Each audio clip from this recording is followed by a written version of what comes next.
আমি ভাঙড়ের বিধায়ক হিসাবে সর্বপ্রথম যে খুনটা হয়েছে, যে মানুষটা রাজ্জাক খাঁকে যে খুন করেছে, এর চূড়ান্ত প্রতিবাদ করছি। সাথে সাথে প্রশাসন বন্ধুদের বলবো, রাজনৈতিক কর্মী না দেখে ভাঙড়ের একজন কর্মী মানুষকে খুন করা হয়েছে, এই হিসাবে তদন্ত করা হোক। যে বা যারা যুক্ত একটাও না ছাড় পায়, তাদের সর্বোচ্চ শাস্তির ব্যবস্থা করা হোক। আমরা বারবার ভাঙড়কে চাইছি, বোম গুলি মুক্ত ভাঙড় হোক, হিংসা অশান্তি মুক্ত ভাঙড় হোক।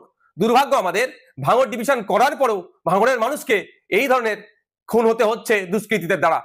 এখন শওকত মোল্লা সাহেব রাজনীতি করছেন, তিনি আইএসএফ কে আমাদেরকে দেখে দেওয়ার চেষ্টা করছে।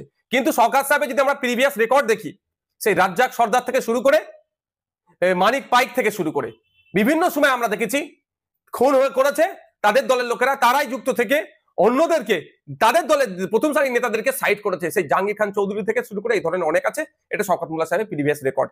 এখন এই খুনটার কারণ কি হতে পারে? আমি সকালে কয়েকটা ফুটেজ দেখছিলাম পরিবারের লোকজনের। তারা কেউ দাবি করছে ওই দিন 3 জন ছিল, যখন তাকে খুন করা হয় 2 জন তাকে ছেড়ে চলে গিয়েছে। এখন একটা সন্দেহ থেকে যাচ্ছে। সাথে সাথে আজকে আর একটা ভিডিও ফুটেজ দেখলাম, পরিবারের লোকজন সরাসরি বলছে এটা গোষ্ঠীদ্বন্দ্বের শিকার হয়েছে। এবং বাস্তবিক কথা, আমি যতটুকু খোঁজ নিলাম, ওই অঞ্চলে ওই যেখানে বাড়ি যে ছেলেটিকে খুন করেছে, ওখানে আইএসএফ বা বিরোধীদের সাথে ওর সম্পর্ক খুব একটা খারাপ ছিল না। কিন্তু আমি যতটুকু খবর পাচ্ছি, এই লোকটি যাকে খুন করেছে ওরা, আপনার একদা সময় আরাবুল ঘনিষ্ঠ ছিল, প্রেশার দিয়ে চাপ দিয়ে এখন শওকত ঘনিষ্ঠ করেছে।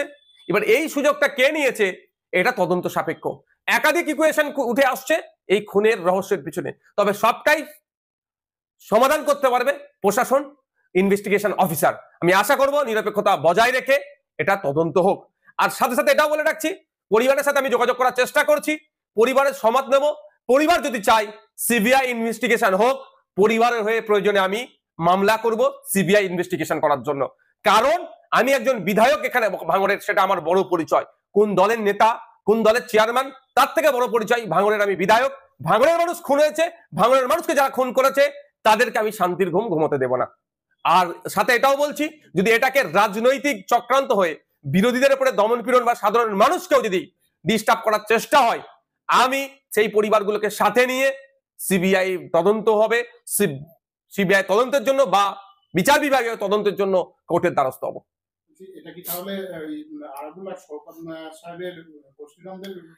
দেখুন, এই ধরনের ঘটনা রাজ্যের বিভিন্ন জায়গায় ঘটছে। শাসক দলে নিজেদের মধ্যে গোষ্ঠী কন্দল।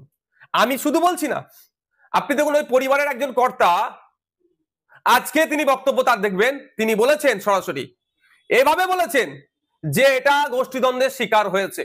আর আমিও বলছি, যখন আমার কাছে খবর এসেছে, আমি যতটুকু খবর নিতে পেরেছি, যে এটা সম্পূর্ণরূপে গোষ্ঠীদ্বন্দ্বের শিকার হয়েছে।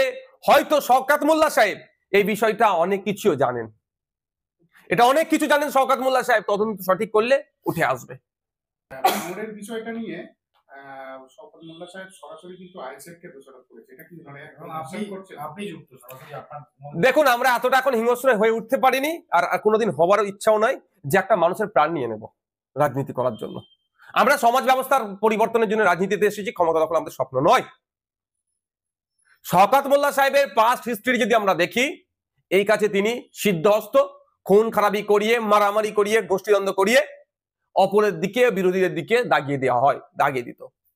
নমিনেশন আটকাচ্ছে, আবার বলছিনি যে বিরোধীরা প্রার্থী খুঁজে পাচ্ছে না। এখন আমি বলছি, এই যে খুনটা হয়েছে, শওকত মোল্লা সাহেবকে যদি সঠিকভাবে জিজ্ঞাসাবাদ করা হয়, এই খুনের অনেক রহস্য উন্মোচন হবে। এটা সম্পূর্ণরূপে আমি দায়িত্ব নিয়ে বলতে পারি, আমি দায়িত্ব নিয়ে বলছি, এটা গোষ্ঠীদ্বন্দ্বের শিকার হয়েছে। এবার কোন গোষ্ঠী করেছে আর কেন করেছে, কোন গোষ্ঠী করেছে এটা এই মুহূর্তে বলা সম্ভব নয়।